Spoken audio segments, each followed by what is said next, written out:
Cruzeiro e Atlético. Atlético e Cruzeiro jogaram antes, né? Jogaram no sábado. O sábado tá tão longe, né? Porque tá mais próximo o clássico, né? O clássico já fica mais quente. Cara, claro que a gente tem que falar a respeito da baita vitória do Cruzeiro, do bom empate do Atlético fora de casa contra o Internacional, mas já é a véspera do clássico, né? É porque pra gente que trabalha de segunda a sexta aqui, não é que ficou ruim, mas como você disse, a gente já... Quando a gente volta... Já tem um dia que aconteceu. Isso, já foi tudo, já foi o falado, sábado e hoje já é véspera, mas a gente tem que dar uma passada. Tem que retomar e a gente começa falando da ótima, excelente vitória do Cruzeiro contra o Flamengo. Por que eu tô tratando como ótima, como excelente? E assim, pra mim, até na sexta-feira, eu balançando a cabeça negativamente, como dizem os amigos meus, né? Não que, dona Sônia, balançando a cabeça. Quando se falava, é uma revanche, não é uma revanche. Revanche se o Cruzeiro tivesse vencido e voltasse a Libertadores. E revanche será se o ano que vem o Cruzeiro estiver na Libertadores, encontrar com o Flamengo no mata-mata e o Cruzeiro tirar o Flamengo do caminho. Aí sim, pelo menos eu considero... Eu também enxergo desse jeito. Mas a licença poética de cada um enxergar revanche bem ao seu modo, né? O Cruzeiro, então, vencendo o Flamengo para mais de 34 mil cruzeirenses que estavam no estádio. Esse é um dos que vos fala, né? Que também estive no estádio no último sábado. E o Cruzeiro, gente, eu até comentei com um amigo cruzeirense, essa coisa, às vezes, de falar... todo mundo pode ter uma perspectiva de que o Flamengo pudesse jogar mais. Mas olha, eu acompanhei o Flamengo 2 vezes no estádio contra o Cruzeiro e acompanhamos todos, né, o Flamengo contra o Cruzeiro em um intervalo de 11 dias apenas. Gente, o jogo no estádio é diferente. É uma coisa absurda o Flamengo que joga bola, hein? Pessoal, sério, façam... Eu tô fazendo exemplo. Quem quiser continuar com a sua opinião, poderia jogar muito mais, aí volta no Flamengo de 19. Eu vejo as pessoas assim, pelo menos na minha ótica, muito distante da realidade do que joga o Flamengo.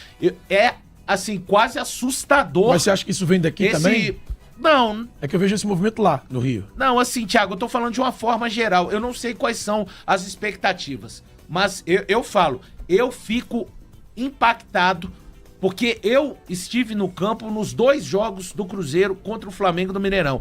É uma coisa absurda. E um dia que o Cruzeiro, muito se falava no final de semana, como que o Cruzeiro vai reagir? O que você espera? Eu dizia, cara, tem que acontecer esse jogo pra gente ver como que o Cruzeiro vai reagir pra chegar no Clássico. O primeiro tempo dominado pelo Flamengo, eu não acho que o Cruzeiro foi mal, tá? Tem gente que acha que o Cruzeiro foi mal no primeiro tempo, é que o Flamengo dominou mesmo. Mais uma vez. Porque o Flamengo tem essa capacidade. O Cruzeiro até chega primeiro com o Caio Jorge, aí o Pedro vai lá.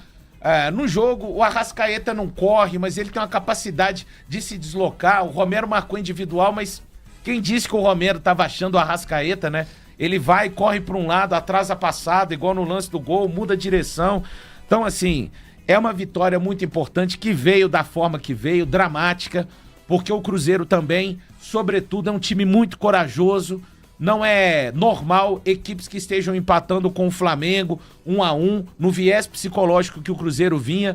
É muito mais fácil você ficar com a bola no pé. Não, o Cruzeiro foi premiado pela coragem de buscar essa vitória até o fim. 3 pontos que acabam sendo importantíssimos, porque o Fluminense venceu na rodada, continuou a 2 pontos do Cruzeiro, e o Vitória venceu o Bavi.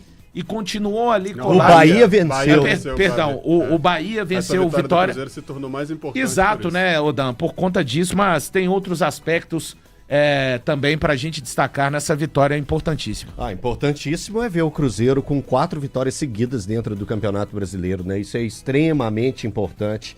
A campanha, de novo eu vou ter que falar isso, mas me perdoe, pessoal que tá em casa, pessoal que tá acompanhando a gente. Mas eu acho que isso, Dan, é um negócio que tem que ser lembrado todos os dias. Todos os dias. Que campanha do senhor Arthur Jorge. Absurdo. Que campanha do senhor Arthur Jorge. Eu reafirmo sempre isso, porque é importante a gente lembrar que a primeira rodada que ele trabalha à frente do Cruzeiro é na 9ª rodada do Campeonato Mineiro. Nesse momento, o Cruzeiro tinha 4 pontos e era o lanterna do campeonato. Ele era o 20º colocado.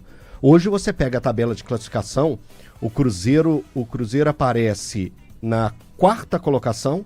É 5ª posição. Quarta? Quinta? É 5ª porque então, não passou nem Fluminense nem Atlético Paranaense. Vamos lá. Isso. 5ª colocação com 39 pontos. Isso. Então, com o Arthur Jorge, ele fez 35 pontos. Isso. Empatado agora com o 35 pontos. Então, é um absurdo a campanha do Cruzeiro no Campeonato Brasileiro, a campanha de reação do Cruzeiro. Isso só prova, né, que esse início realmente prejudicou e muito o Cruzeiro na atual temporada dentro do Campeonato Brasileiro. Então esse era o ponto que eu queria destacar primeiramente. E como que essa vitória ela é significativa para o emocional desse time. Porque se alguém duvidava da capacidade mental desses jogadores, foi provado isso no sábado. Porque você sair de um jogo dificílimo que foi, de uma eliminação complexa que foi a saída do Cruzeiro na Libertadores na quarta-feira, e já no sábado você encontra o seu adversário que te eliminou, com todas as qualidades que se tem, e o Cruzeiro com desfalques e atletas que foram poupados, privados. Tem gente que fala de diferentes modos eu falo aí de diferentes modos para essa situação. Preservados, tem o que utiliza o preservado. Então, assim, diferentes situações. Mas quando... Na sexta-feira, eu acho que eu tive uma discussão com o Thiago Fernandes.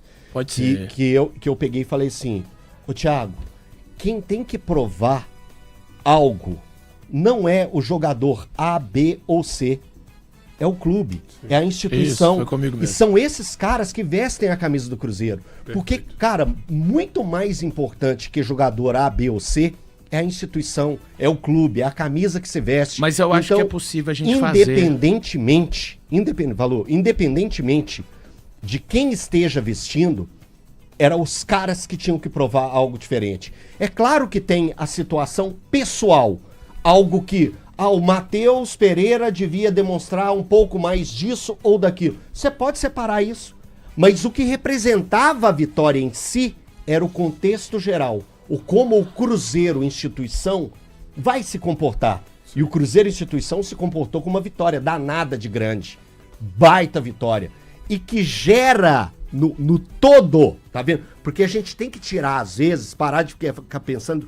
É claro que tem momentos que a gente tem que fazer avaliações específicas. Eu tenho que apontar o dedo pro Valu, eu tenho que apontar o dedo pro Thiago, mas no macro, pensar no geral, essa vitória foi pra instituição.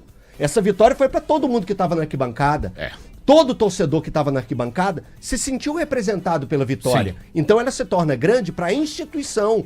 Ela foi importante pro Matheus Pereira, foi porque fez o gol da vitória. Foi importante. A própria reação dele. Foi importante. Fez orelhinha, hein, Matheus? Tô de olho no senhor, hein? Você sabe que eu gosto mais do senhor, hein? Fez orelhinha, hein, Matheus? Matheus, você sabe que aqui você tem um defensor. Não vejo mal. Você tem um defensor aqui, Matheus. Você sabe disso. Eu não gosto de orelhinha pra nenhum, hein? Fez orelhinha Bernard? Eu critiquei. Fez orelhinha o Matheus, eu vou criticar. E você sabe, meu guerreiro. Você sabe o tanto que eu gosto desse menino. Eu sei. Que eu já te falei.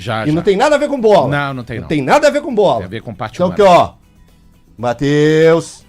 Mas foi uma vitória gigantesca. O Cruzeiro que já começou a concentração na Toca da Raposa. Concentração essa após a atividade hoje que foi na parte da tarde. Cruzeiro treinou ontem de manhã. Foi uma atividade em campo para os reservas ou aqueles que pouco atuaram no duelo contra o Flamengo. E aí, a tarde foi livre para os atletas. Hoje também tiveram a parte da manhã com as famílias e a partir de agora, concentração total, foco máximo no Atlético. O que dá para destacar? Jonathan Jesus de volta à defesa. Não atuou no duelo contra o Flamengo no sábado porque estava suspenso, tinha tomado terceiro cartão amarelo no duelo contra o Corinthians e volta à zaga celeste. Nós já explicamos muito, a questão do Jonathan Jesus, mas só para encerrar esse assunto, não será vendido. A Real Sociedad ofereceu 13 milhões, o Cruzeiro falou que não tem papo, Pedrinho falou que não tem conversa, então tchau, obrigado, a turma foi embora para a Espanha. Cruzeiro não vai vender o atleta por esse valor para a Real Sociedad. Dito isso, é um jogador que volta à zaga celeste para fazer companhia ao Fabrício Bruno. E Cirilo, as laterais do Cruzeiro. O que é que vai fazer o Arthur Jorge? No jogo do Maracanã, as laterais tiveram William e Rojas. No jogo do Flamengo de sábado, Fagner e Vidalba. E para amanhã, o que vai fazer o treinador? Né? Tem essa dúvida, assunto também para a gente destacar ao longo do programa, trazer também o ponto de vista do Dudu, ver qual que é a parte que o Cruzeiro ganha com um ou outro atleta, mas eu acredito que no time a grande mudança pode ser essa. Muita gente falando, ele poderia mudar o esquema tático, ele poderia povoar o meio-campo. Sinceramente, para um jogo dessa grandeza, para um trabalho que ele já tem no Cruzeiro, de, por exemplo, arrancada no Campeonato Brasileiro, tirou o time dos 4 pontos que tinha e hoje tem 39, né? Então, só com o Arthur Jorge, o Cruzeiro fez 35 pontos. Eu, sinceramente, não acredito que ele vai tirar os pontas e vai povoar meio campo, mesmo sabendo da importância do clássico, de um primeiro jogo, de uma partida dessa grandeza e de tudo que envolve um Cruzeiro e Atlético, não, viu, Cirilo? Acho que ele mantém ali um lado o Arroio e quem sabe o Wesley do outro.